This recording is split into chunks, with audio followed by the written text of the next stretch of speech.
Hello, Gloria here, NatureGlo with NatureGlo Adventures. Today, I'm going to do part 2 of my story of how I came to live in my camper van, Evergreen Queen. She's a 2001 Ford E350 Econoline V10, so she has lots of power to get us up those mountains here in the Eastern Sierra, California, which is where I primarily base my travels. I just basically travel up and down and around and in. Yeah, I love the Eastern Sierra. I'm also, while I'm telling my story today, I'm going to be making an interesting chili dinner. This will be my main meal of the day. And I am gluten and dairy free. I want to try to get this off this banner. Bear with me. Okay. There we go. So I am gluten and dairy free. So for my noodles, I'm doing a noodle chili combination, and kind of an unusual combination. And I want extra sauce. I'm going to be adding in this Victoria imported Italian tomato sauce, imported olive oil. I'll show you the label there. Let me just give you a moment to process that. So imported olive oil, fresh garlic, basil and onions, crushed red pepper, and sea salt. Fridia Volo sauce is what I probably mispronounced that. So it has whole tomatoes in juice, onions, olive oil, sea salt, garlic, basil, crushed red pepper, and spices. So I got this at the grocery outlet, and also known as Go. I really love their produce and their food, and they're a discount store here on the West Coast. So I'm going to chop up some garlic here, 2 cloves of garlic, because I want extra garlic. It's just me here in the van, so I won't have to worry about offending anyone for having garlic breath tonight. And then I have Amy's organic chili, black beans. My system does best with black beans. I get kind of gassy and bloated if I do any other beans for some reason. Anyone else like that? Toss down a comment. But yeah, so black beans work really well for many people that don't do well with other types of beans. Lentils are really gentle on the digestive system as well. So what else? So we got our red lentils, Barilla. I got this. I think I got this at Safeway, which we also call another name, which slips my mind out here. Red lentil rotini. And this cooks up in 7 to 9 minutes. Made with one simple ingredient, red lentils. Now I do try to go organic where I can, but I'm not seeing that this is particularly all of these ingredients aren't necessarily organic, but I do try. So I'll dive in. So I'm going to get my water a boiling here. So I have found that I really enjoy cooking and chatting at the same time. So I just started my YouTube channel recently. In fact, I started it on Christmas Day. So it's really special to me. And I've been dreaming about doing this channel actually not that long. Oddly enough, I have not really had the desire to do a van life YouTube channel because most of my attention, all of my attention has gone to my education channel called NatureGlo's eScience for home and school educators, math and science, out of the box, unschooling, deschooling, math and through math and science unit studies. If you want to check that channel out, I did leave a link in the description. Yeah. So I put some olive oil and a little bit of sea salt here in my water. And hopefully the lighting. Let me add some better lighting here. I was hoping to get away with just sunshine, but I think we need a little extra. Yeah, I think that's better. Let me just tilt it down a bit. There we go. Yeah. All right, so olive oil, sea salt, and I'll go ahead and chop up this garlic. So I conceived of this channel fairly recently. I would say I've been thinking about doing it for, last 2 months perhaps. And I've been on the road since 2013. I got this van, and I tell you in part 1 of the story of how I got this van, so please be sure to watch that video. I'll make sure it pops up here at the end of this one when I'm done doing this live today. But I'm going to share part 2 of the story of how I acquired this van and then how I got on the road. Like, what was life like for me when I first got on the road? So that will be today's story.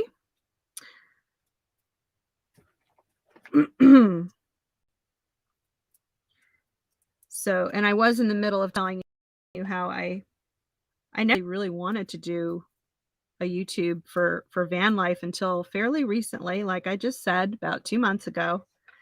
I just couldn't stop thinking about it. But in previous years, I just had zero desire. I saw other people doing YouTube channels for van life, and I just said, nah, that's not for me. I'm too private. That was like my main argument to myself, was like, I can't do that. Like, I don't have a glamour van. Look at this. I could be called, never mind. But it's not a glamour van. I love it though. She's comfy for me, and that's what matters. So, yeah. So, all right. So we're going to chop up this garlic. And admittedly, it can be a little bit hard for me to talk. I'm used to being alone all the time. I did have a silver gray fox terrier mixed dog who lived with me I raised her for 15 years, named Rochelle Claire. Unfortunately, she passed on in April. But yeah, so I used to talk to her all the time, and now, like, I mean, admittedly, I talk to myself somewhat, but most of my social interaction is YouTube. And going to town when I resupply, and I have friends in all the towns, well, almost all the towns that I frequent in the Eastern Sierra. So I'm going to put this garlic in my saucepan here. Actually, I should start boiling that. So here's my little lighter. Oh, I love garlic. The more the merrier. So I have a little 1-burner Coleman here. And I've had this same stove all 9 years that I've been on the road. And it's very handy. So I typically do 1-pot meals, to save on dishes, mainly, since my onboard water is limited. All right, so I'm going to cover this up. And yeah, I'll leave the heat on high because I want it to boil pretty quickly. All right, so yesterday, basically I shared how I got this van. I manifested her rather quickly. So I do want you to check out that story if you haven't already. And so now where I left off the story is I had driven this van back to West Virginia. And I won't spoil by telling, how I got the van. I want you to check that out for yourself. So I drive her back to West Virginia in the winter. This all happened in the winter. We're talking December of 2012. So it's 10 years ago that I acquired this van, and everything just fell into place. Boom, boom, boom, boom, boom. Like I knew that I wanted to live in a van, and I manifested her rather quickly. Probably one of the quickest manifestations that I can remember, other than being adopted by my family in New York when I was 14. That was another quick manifestation. So, and I got a steering bar on the Evergreen Queen because the steering was really wobbly. So I confidently drove back to West Virginia in my brand new, well, new to me, had 64,000 miles on it, plus 500 more from driving from Asheville back to West Virginia with my dog in the back. She was comfortably on the floor in her bed. So my first job was to convert her. She was partially converted. She already had a bed. She had some insulation. She had a battery. And I can't remember if she had a solar controller or not. But the battery was hooked up to the alternator so that I could charge the battery. She already had the fan. I have a Max Air fan, which is really important and absolutely critical. Like I don't know how anyone can do van life without a fan, some type of a fan. And it's great to have one cut right into the roof if one isn't already there, because then you get fresh air, you get good ventilation. And this van fan actually has a in and out button, so I can draw air in or draw it in or out. So it's really fantastic. So my first task was to insulate her. I read Bob Wells's book, How to Live Out of a Car, Van, RV, and Acquire Freedom. It's kind of a long name. Link in the description. Everything I mention here in this video, I link in the description, so you can check that out. So the first steps when getting a new van is to insulate it, and insulate it very well. Like you can't over insulate. Well, I suppose you could. Like you could make it so insulated that you can't move. All right, but like I insulated, let me see if I can show you. All right, let's see if you can see that. So here you can see the layers kind of. So I have the first layer is Reflectix, the next layer is foam core, and I also covered over the windows. I covered over the windows. Let me make sure I get that back so that you can see me here. I covered over the side windows with the Pink Panther insulation, the fiberglass, which is horrible to breathe in. So I immediately covered it over with a bed sheet, and then I covered it over with the Reflectix. The whole underneath the van actually has a Reflectix to keep moisture from getting on the metal, so that the metal doesn't rust. You know, a lot of moisture comes out of our breath just from breathing, inhaling and exhaling. We release a lot of moisture into the air. And that's one of the reasons why I love living on the West Coast, is because the arid climate. The East Coast, I was battling mold and moisture and mustiness, and then I had a dog. So, you know, all those elements just kind of made my van a bit stinky. But out here, it's drier air. Mold really can't grow. I mean, I'd have to work really hard for mold to grow in the van. So yeah, and the moisture percentage is like usually 10% or less, sometimes up to 20%, but rarely so. So I actually set to work trying to insulate this van, but I didn't do a good job at all my first go around. So I ended up doing it incorrectly because I didn't put the Reflectix down first over the metal. And like I mentioned, it's good to have a moisture barrier over all the metal, like the floor, the ceiling. So I had to gut it out. That's for another story. So, and I asked for help from the community members that I was living with, and I got help from them for a little while until they started making fun of me and basically being naysayers about me living in a van. So I just basically said, goodbye, no negativity here. I don't need any help from naysayers. So I ended up doing what I could by myself, which wasn't much.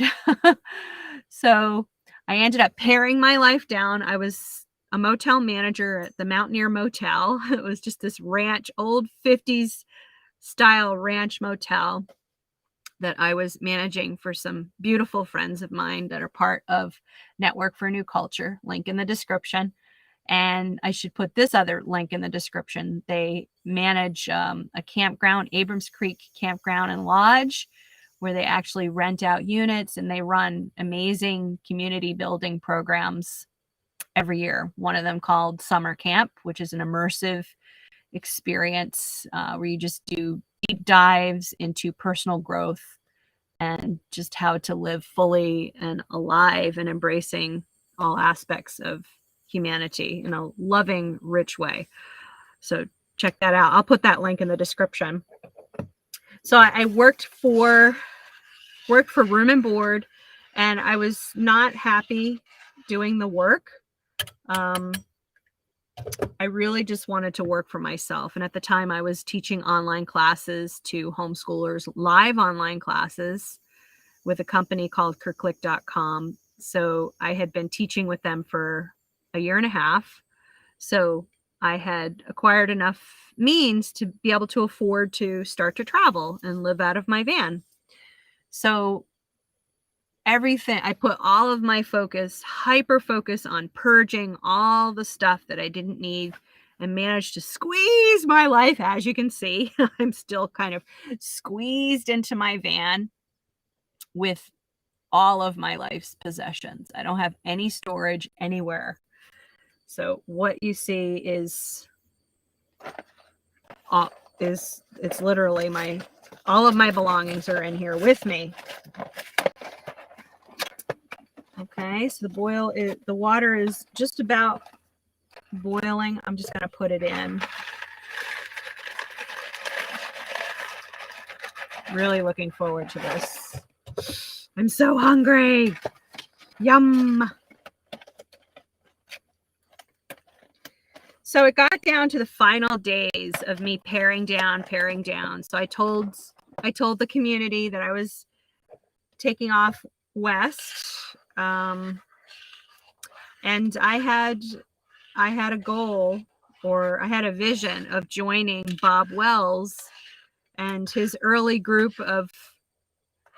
community on the road, because I had read his book and just really loved his energy and his communitarian vision for a nomadic community. And I really resonate with that. So I was one of the first people in the beginning, before Bob Wells got really famous with his YouTube channel and his Rubber Tramp Rendezvous. So my goal was to get out there and build community with them. But I won't get there just yet, because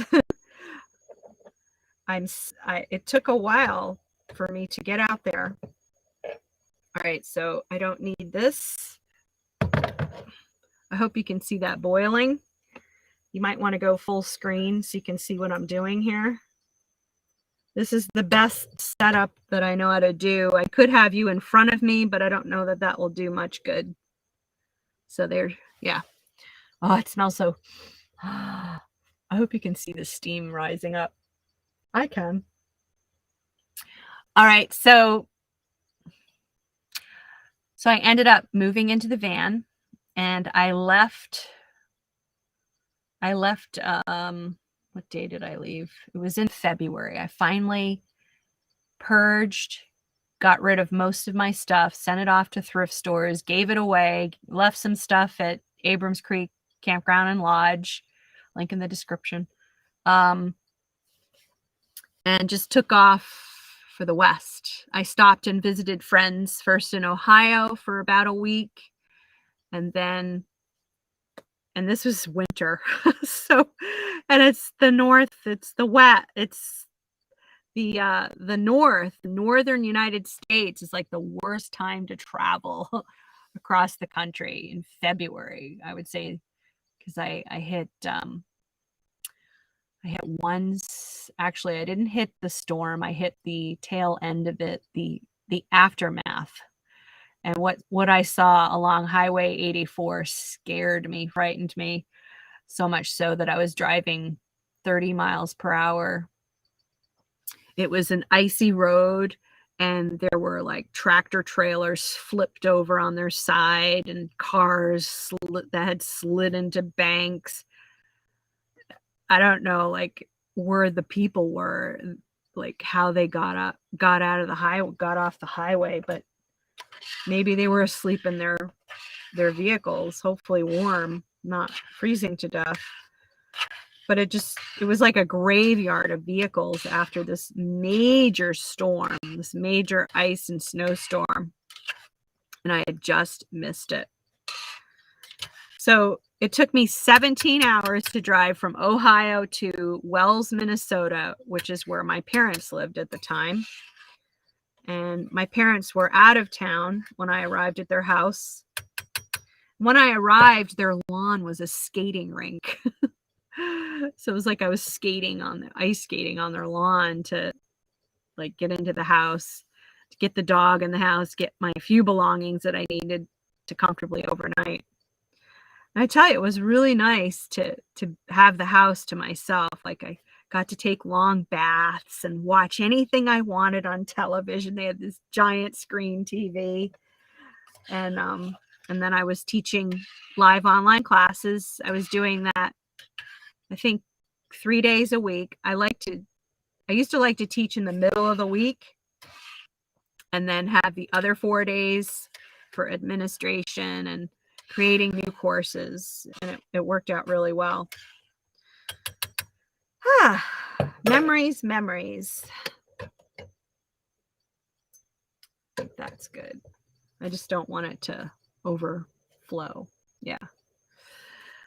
So I stayed with my parents. This was after the holiday. So it was February, March, April, May. So it's 4 months that I had to finish converting my camper van, teach my classes. So basically what I did was I waited until I was done teaching the live online classes. We ended in May. I usually ended my school year early back in those days. I think school used to get out in May. No, a lot of schools don't get out until like June and the end of June. So like the kids only have July off for like 1 month. I'm not in agreement of that. I think that kids need a nice long summer break to explore their own interests and have downtime. That's my personal feeling around children and education. You know, like when we were kids, assuming that you're, in your between 40s to on up, if you're watching me and you're way younger, that's cool too. Did you have long summer vacations? I hope so, because that's like the time where you can just like be creative and create and like find out what your interests are, instead of this like intensely busy schedule where you're always on adult time. You don't have time to like think your own thoughts and follow your own interests. I'm a huge proponent, by the way, for unschooling, free schools, child self-directed education. I'm all about helping adults empower kids to have a voice in their education. So that's why I started NatureGlo Z Science. Link in the description. So my father helped me finish the van conversion. He helped me put in this light colored wood that you see, which is called Luan plywood. He helped me raise the bed. And I also have a table in here, which is what the laptop is sitting on right now as I'm speaking with you. And yeah, so it was pretty simple conversion. It took, I don't know, a couple days to finish it out. I didn't do anything with the floor. Same carpet that was in here when I made the trade, when I got the van. It's the same carpet. I actually have a carpet on top of here that I pull out and like shake out every so often just to keep the van clean. Yeah, so golly, what was the day I took off in the van? It was like mid-May of 2013. And it took me, I think it took me 6 days to cross the rest of the country. So I went across into South Dakota, and then I went south to Arizona, where I met up with Bob Wells and the crew that happened to be with him at the time. I think he had, it was just like a small group of people that were camping with him.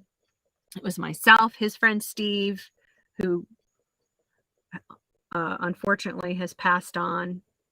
There was another guy, I forget his name. And Judy came to join us later. So really, there were only 5 of us, a really small group of people.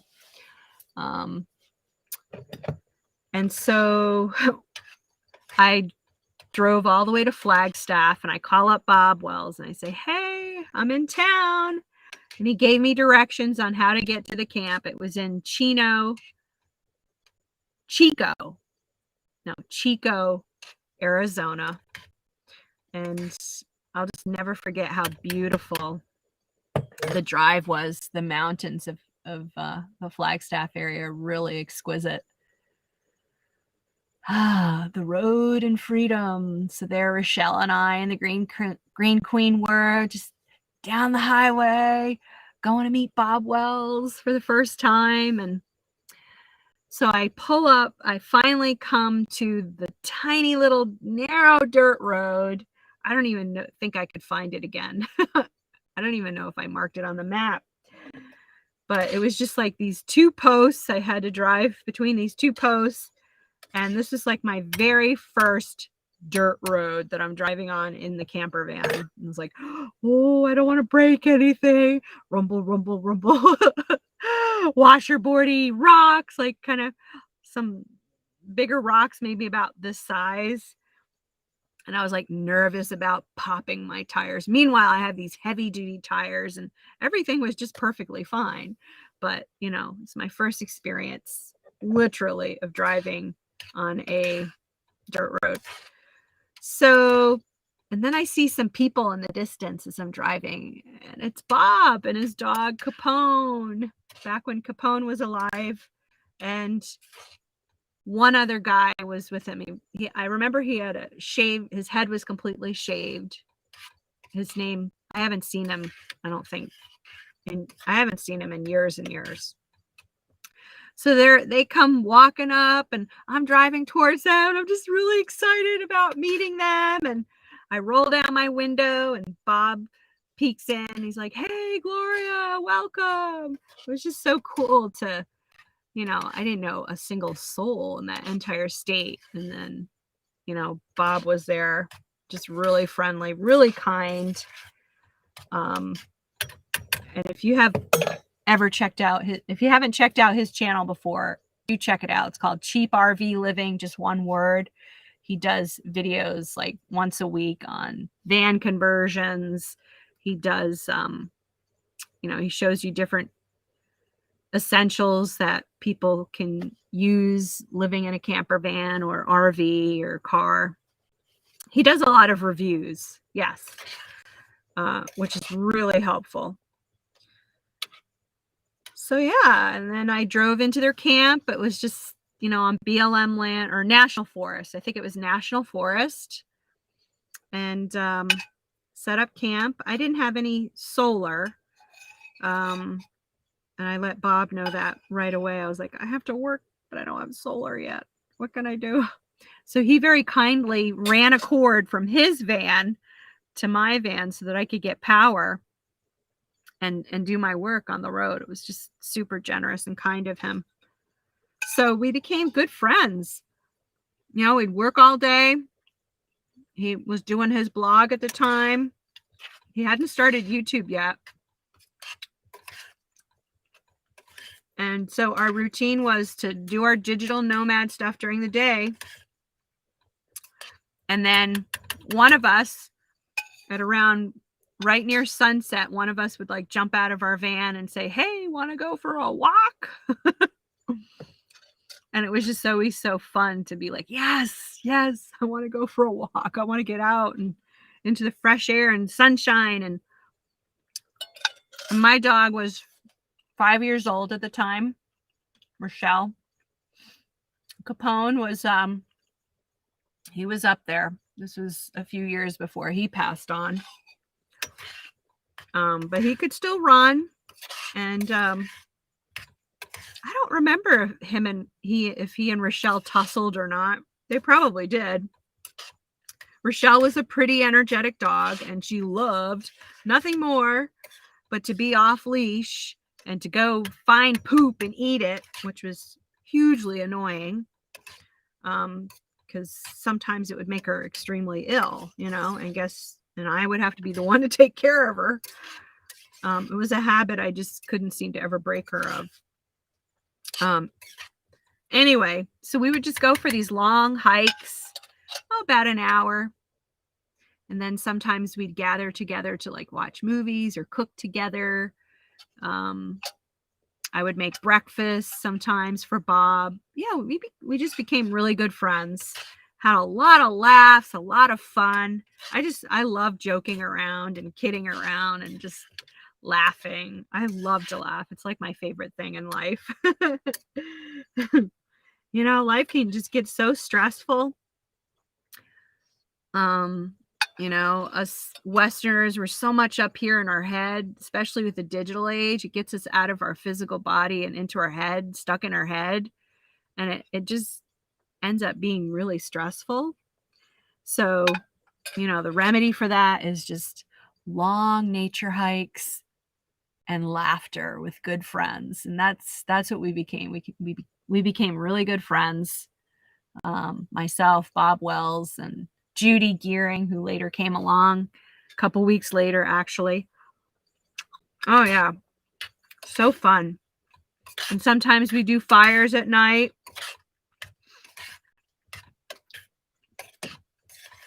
Yep, the good old days. Now I basically camp alone most of the time. Me and the computer, and now you who are watching. Thank you for watching at whatever date that you end up watching this video. So my chili dinner is almost ready. I will soon be draining the water and pouring in this chili with some extra sauce, or maybe I'll put some salsa in because I want to keep it spicy. So really excited about this meal. Yum. So yeah, that is how I ended up getting on the road. So that is part 2 of this story. I don't know. Maybe I'll put a part 3 in. I'll have to think about it. But I mainly wanted this series to focus on how I got my van and how I began my life as a new solo LGBT female Vanlifer. So go ahead and check out the links in the description. If you haven't done so already, please hit those like, share, and subscribe buttons. And watch the next video that pops up here, and I will see you in the next video. Awesome.